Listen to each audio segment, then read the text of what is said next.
రామనామమే తలపంత, ప్రేమధామమే మనసంత. ఆశ్రమ దీక్ష స్వతంత్ర కాంక్ష ఆకృతి దాల్చిన అవధూత, అపురూపం మా చరిత. కర్మయోగమే జన్మంత, ధర్మక్షేత్రమే బ్రతుకంత. సంభవామి అని ప్రకటించిన నాటి కృష్ణ భగవద్గీత. ఈ బోసి నోటి తాత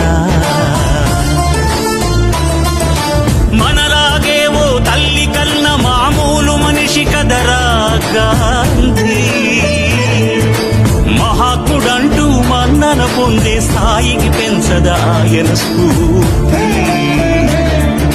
సత్యాహింసల మార్గజ్యోతి, నవశకానికే నాంది.